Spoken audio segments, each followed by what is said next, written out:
नमस्कार, स्वागत है आप सबका स्कूल पल्स में। मैं हूं पल्लवी राजपूत और आप सब देख रहे हैं स्कूल पल्स।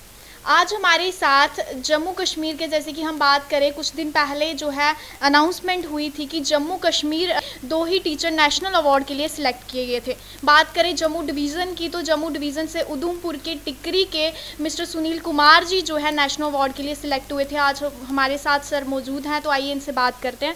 सर, सबसे पहले आपका बहुत बहुत स्वागत है स्कूल पल्स में, और आपको स्कूल पल्स की टीम से बहुत बहुत बधाई हो, आप नेशनल अवार्ड के लिए सिलेक्ट हुए हैं सर। Thank you. तो सर, मैं पूछना चाहूँगी सबसे पहले, सर नेशनल अवार्ड के लिए आप सिलेक्ट हुए, मतलब सबसे पहले वो कैसी क्या फीलिंग थी, मतलब पहले ही, जहाँ फिर आपको उम्मीद थी कि कुछ ऐसा होने वाला है? जी, जैसे मुझे ये पता चला कि that I I am selected for national award, तो मेरे को स्टार्टिंग में ऐसे यकीन नहीं हो रहा था। बट मेरा एक फ्रेंड है पंजाब में, तो उन्होंने मेरे को कॉल की, तो मेरे को उसका प्रूफ भेजा, उन्होंने व्हाट्सएप किया। तो आई वॉज वेरी एक्साइटेड।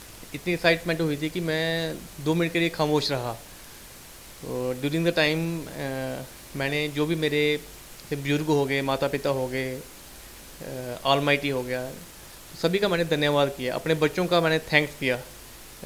शायद उन्हीं के लिए मैंने काम किया था, उन्हीं की दुआएं थी जिसके कारण मेरे को नेशनल अवार्ड मिला। हाँ जी सर, मतलब वो जो मूवमेंट होता है सर, जब आप उस टाइम पे सर काफ़ी इमोशनल भी हो जाता है इंसान, तो ऐसा रहा होगा सर। जी जी। तो सर, मैं बात करूँ सर, नेशनल अवार्ड के लिए तो आप सिलेक्ट हुए, लेकिन सर आपकी पहले की जर्नी की बात करें सर, वो कैसी रही? क्योंकि काफ़ी आपने स्ट्रगल किया होगा जब आपने एक स्टार्ट किया होगा एक एज अ टीचर। और बात करें उधमपुर जैसे टिकरी एरिया से एक सर स्टार्ट करना और नेशनल अवार्ड के लिए सिलेक्ट होना, सर ये बहुत ही बड़ी अचीवमेंट है अपने आप में ही। तो सर उस पर आपका स्टार्टिंग स्ट्रगलिंग कैसे रहा होगा सर? मेरी हमेशा से यही कोशिश रही है कि मैंने as a human being, we have to remain as a human. हम अगर ह्यूमन था, हमें ह्यूमन की तरह बिहेव करना है। तो मेरी हमेशा कोशिश है कि मैं सोसाइटी में एक पॉजिटिव रोल प्ले करूँ, सोसाइटी में कुछ चेंज लाऊँ। तो जी मेरे को, जब मैं एक टीचर बना, तो मेरे पास एक अच्छा प्लेटफॉर्म था, मेरे को अच्छा मौका मिला सोसाइटी में सोसाइटी को सर्विस देने का। तो जैसे हमारे स्कूलों में जो बच्चे आ रहे हैं, 99% of my students belong to below poverty line.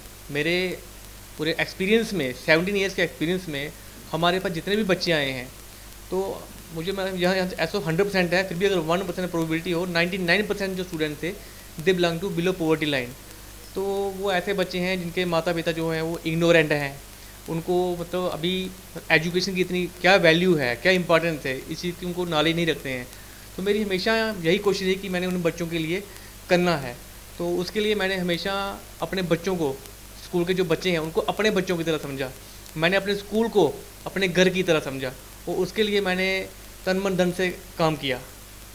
तो सर बात करें, ये नेशनल अवार्ड जो है सिलेक्ट हुए हैं आप, तो सर ये मैं बोला गया है कि नेशनल अवार्ड सर उन टीचर्स को दिया गया है जो जिन्होंने अपनी टीचर मतलब एजुकेशन डिपार्टमेंट में अपनी एक यूनिक पर्सनालिटी जो है शो करी है, या फिर यूनिक काम उनको जो है ग्राउंड लेवल पे एक्चुअल में किए हैं। तो सर आपकी नज़र में आपके यूनिक काम सर क्या थे?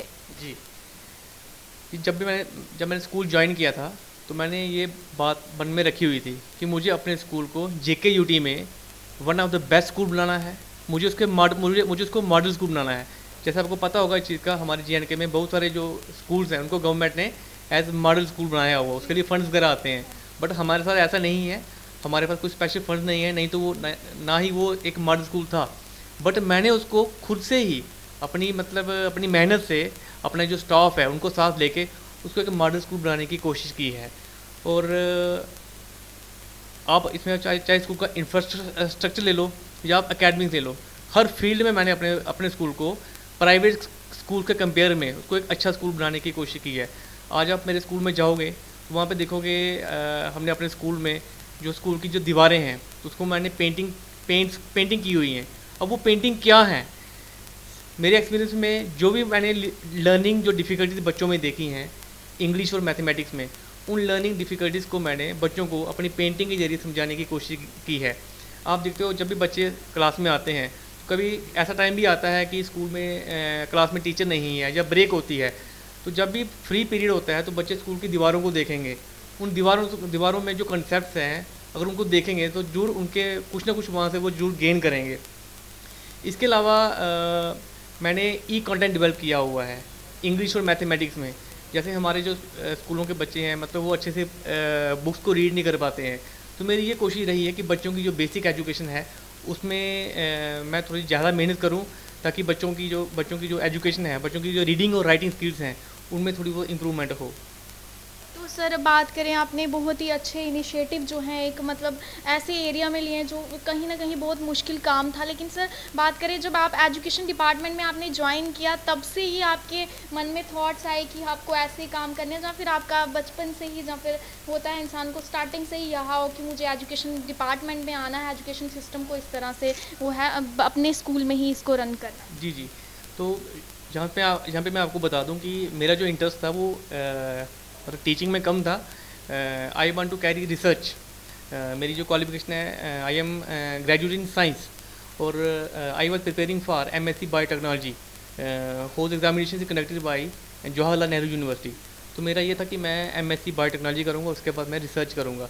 बट अनफॉर्चुनेटली क्योंकि मेरी जो फैमिली बैकग्राउंड है वो इतनी स्ट्रांग नहीं थी, तो मेरे पेरेंट्स ने ड्यूरिंग द मीन टाइम जब आरईटी स्कीम आई थी तो उन्होंने कहा कि आप यहाँ पे अप्लाई करो, और यहाँ पे अगर आपकी सिलेक्शन हो जाती है तो आप इस जॉब को चूज़ कर लो। तो मैंने उनकी बात को मान लिया। तो आई वाज रिक्रूटेड एज रहबरी तालीम टीचर इन 2003, और 2003 से ही मैं इसी स्कूल में जॉब कर रहा हूँ। और जब मैंने स्कूल को ज्वाइन किया था तो उसकी जो कंडीशन थी वो बहुत खस्ता थी, बहुत खस्ता हालत में था। मेरे ज्वाइन करने के 1 साल के बाद ही ये स्कूल जो था ये कोलैप्स हो गया था, और हमें 2 या 10 तक किसी के घर में स्कूल चलाना पड़ा। उसके बाद जो हमारे पास फंड्स आए तो एक नई बिल्डिंग बनाई गई। उसके बाद ये स्कूल अपग्रेड हुआ तो 3 और कमरे बनाए गए। तो जब ये एक मतलब नई बिल्डिंग बनी तो अब मैंने सोचा कि इस बिल्डिंग को मुझे एक मॉडल स्कूल में कन्वर्ट करना है। इसका जो इंफ्रास्ट्रक्चर है it must be one of the best infrastructure, it must be one of the best school in my zone, in my district. उसके लिए मैंने दिन रात एक करके काम किया। जी सर, मतलब बात करें सर, मतलब आप टिकरी में रह के आपने ये स्कूल को इतना मतलब अच्छा बनाया है, आपको सपोर्ट भी मिला होगा, लेकिन बात करें ऐसे मतलब बच्चों का नॉलेज भी थोड़ा, क्योंकि रूरल एरिया है तो वहाँ पे बच्चों का दिमाग, पेरेंट्स भी इतने इन्वॉल्व नहीं हो पाते, तो आपको परेशानियाँ तो आई होंगी स्कूल को, इंफ्रास्ट्रक्चर को, बच्चों को यहाँ डेवलप करने की, तो कैसा रहा सर आपका एक्सपीरियंस? देखिए, जैसे हमारा प्राइमरी स्कूल है बट बाद में मिडिल हुआ तो हमारे पास इतने फंड्स नहीं होते हैं। स्टार्टिंग में तो हमारे पास कुछ नहीं था। अब जितने हमारे पास फंड्स हैं तो मेरा मकसद ये था कि इन फंड्स को मुझे मतलब जुडिशियसली यूज़ करना है, और I have to take the basic requirement of my students into consideration. तो जो भी उनको जो मूल ज़रूरतें थी उनको मैंने देखते हुए जितने भी हमारे पास फंड्स थे, लिमिटेड सोर्सेज थे, उनको मैंने बेटर तरीके से यूज़ किया, और जो भी रिक्वायरमेंट थी उनको मैंने पूरा किया। और जहाँ तक बात है कि इनके बच्चों के पेरेंट्स की, तो मेरी हमेशा से ये कोशिश रही है कि मैं उन बच्चों के जो पेरेंट्स हैं उनको अवेयर करूं कि देखो जो हमारा जो आज का टाइम है, महंगाई का ज़माना है, तो आपकी जो 2 रोज़ की जो 2 टाइम की जो रोटी है तो उसको भी हासिल करने के लिए आपको कितनी मेहनत करनी पड़ रही है, और अगर ये बच्चे नहीं पढ़ेंगे तो इनका आने वाला फ्यूचर कैसा होगा। तो मैंने इस तरीके से बच्चों को जो पेरेंट्स हैं उनको अवेयर करने की कोशिश की है और बच्चों को स्कूल तक लाने की कोशिश की है। अच्छा सर, मैं एक क्वेश्चन और पूछना चाहूँगी, मतलब ये थोड़ा नेशनल अवार्ड से हटके है, न्यू एजुकेशन पॉलिसी सर जैसे लॉन्च हुई है, एज अ टीचर आप क्या कहेंगे सर? जम्मू कश्मीर को स्पेशली अगर हम देखें तो एजुकेशन डिपार्टमेंट की हालत कहीं ना कहीं सर थोड़ी ख़राब भी है, तो न्यू एजुकेशन पॉलिसी सर जैसे कॉलेज लेवल की भी बहुत अच्छी सी ऐसे आए कि फर्स्ट ईयर के बाद अगर बच्चा स्टडी छोड़ता भी है तो उसे बेसिक जो है डिप्लोमा दिया जाएगा, सर्टिफिकेट दिया जाएगा, और बच्चों का जो है 8th के बाद वो अपने सब्जेक्ट चूज़ कर सकते हैं। तो सर उस पे आप क्या बोलेंगे कि हमारे एजुकेशन सिस्टम जो न्यू एजुकेशन पॉलिसी आई है तो बच्चों को किस तरीके से बच्चों को फ़ायदा होगा सर? कि होपफुली मुझे लग रहा है कि जो न्यू एजुकेशन पॉलिसी है इसमें जो इससे जो पहले की पॉलिसीज़ हैं इसमें और उसमें बहुत ज़्यादा फ़र्क है। ठीक है, इसमें क्या है कि यहाँ पे मल्टी डिसिप्लिनरी अप्रोच अपनाई गई है। यहाँ पे जो एक बच्चा है, मान लो वो 11th-12th में साइंस ले रहा है, साइंस के साथ साथ वो एक हिस्ट्री या ज्योग्राफी या कोई वो सब्जेक्ट जो अपनी चॉइस का वो चूज़ कर सकता है। यहाँ पे मतलब multi entry and multi exit gates हैं। ठीक है ना, तो एक तो ऐसा है। दूसरा यहाँ पे क्योंकि मैं थोड़ा कॉलेज की बात नहीं करूँगा, मैं अपने स्कूल एजुकेशन की बात करूँगा।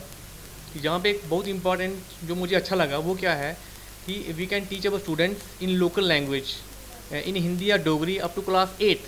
तो वो मेरे को बहुत अच्छा स्टेप लगा, क्योंकि मैंने अक्सर देखा है कि जब भी हम बच्चों को स्कूल में पढ़ाते हैं, हम कोई कंसेप्ट समझाते हैं, जैसे मान लो ह्यूमन डाइजेस्टिव सिस्टम है या रिप्रोडक्टिव सिस्टम है या कोई और कंसेप्ट ले लो आप, हम जब बच्चों को पढ़ाते हैं, अब देखो when we will talk English to English, हमारे जो बच्चे हैं वो समझ नहीं पाएंगे, पर जब हम उनको डोगरी या हिंदी में समझाते हैं तो वो पूरे का पूरा कंसेप्ट जो है वो बच्चा समझ जाता है। और अगर हम उस बच्चे को कहेंगे नेक्स्ट डे उसको बोलेंगे भाई अब आप बताओ what is human digestive system, तो जब हिंदी में बोलेंगे या डोगरी में बोलेंगे वो बच्चे ईजिली आसानी से, जैसा टीचर ने बताया था, क्या पता उससे भी अच्छा बताएं, इट इज़ पॉसिबल। बट जब हम उस बच्चे को कहते हैं कि आप इसको इंग्लिश में करो या इंग्लिश में राइट करो, लिखो, तो वो बच्चे के लिए डिफ़िकल्ट बन जाता है। जैसे उसको एक कंसेप्ट लर्न करना है, वो बेचारा रट्टाफिकेशन करता रहेगा, रोड लर्निंग है ना, वो करता रहेगा, वो कर भी लेगा, ऐसी बात नहीं। उसको हम कोई भी असाइनमेंट देंगे वो उसको कंप्लीट करेगा, अच्छे मार्क्स लेगा, बट जब उसका कंसेप्ट का उसको मीनिंग पूछा जाएगा तो वो उसमें जीरो होगा। बट जो न्यू एजुकेशन पॉलिसी आई है, जैसे देखो I am talking with you, right, तो इसमें आपको तो समझ आ रहा है ना मैं क्या बोल रहा हूँ, बट जब हम इंग्लिश में बात कर रहे हैं तो बच्चे को समझ नहीं आता है। तो ऐसे ही जब लोकल लैंग्वेज को यहाँ पे इंपॉर्टेंस दी गई है, तो आई होप जो बच्चे हैं they will definitely improve themselves. Sir बहुत अच्छे से बोला, क्योंकि ये सर हम कहीं ना कहीं अपनी जो लोकल लैंग्वेज है वो खोते जा रहे हैं, हम मतलब भूलते जा रहे हैं हम अपने हमारे बच्चे। सर आपने मतलब बहुत ही अच्छा इनिशिएटिव लिया सर, आज आप नेशनल अवार्ड के लिए सिलेक्ट हुए हैं। तो सर मैं बता दूं, अगर मतलब हमारे एजुकेशन सिस्टम को आप देखें, हमारे टीचर्स को, हमारे स्टूडेंट्स को आप नेशनल अवार्ड के लिए सिलेक्ट हुए, उनको कुछ मोटिवेशनल कुछ मैसेज देना चाहेंगे अपनी तरफ से? जी, चाहे वो मेरे कोलीग्स हैं, चाहे वो मेरे स्टूडेंट्स हैं, तो उनको मैं यही रिक्वेस्ट करूँगा, यही सजेस्ट करूँगा कि हमें अपना जो काम है वो हॉनेस्टली करना है और हमें क्विट नहीं करना है। ये हमें हिम्मत नहीं हारनी है कि हम कुछ नहीं कर सकते। एक बार हम सक्सीड नहीं हो रहे हैं, दूसरी बार नहीं हो रहे हैं, तो तीसरी बार हम श्योरली किसी भी पर्पज़ में जो भी हम कार्य कर रहे हैं उसमें हम सफलता हासिल करेंगे। तो हमें मतलब मेहनत करते रहना है। We have to practice, we have not to quit. अच्छे भी सर। तो ये सर ये थे हमारे साथ सुनील कुमार जी, जिन्होंने बहुत अच्छे से समझाया न्यू एजुकेशन पॉलिसी के बारे में भी। और बात करें नेशनल अवार्ड की, तो सर ने जो है एक उधमपुर के डिस्ट्रिक्ट उधमपुर के टिकरी से शुरू किया और आज सर जो है नेशनल अवार्ड के लिए सिलेक्ट हुए हैं। ये अपने आप में बहुत बड़ी इंस्पिरेशन है जम्मू कश्मीर स्टेट के लिए, यूटी के लिए, हमारे लिए। तो सर बहुत बहुत धन्यवाद। हम चाहेंगे हमारे जम्मू कश्मीर के जितने भी टीचर्स हैं वो आप ही की तरह सर स्ट्रगल करें और अच्छे से अपने स्कूल को एक मॉडल स्कूल के रूप में तब्दील करें। सर शुक्रिया आपका, नमस्कार, जुड़े रहें स्कूल पल्स के साथ।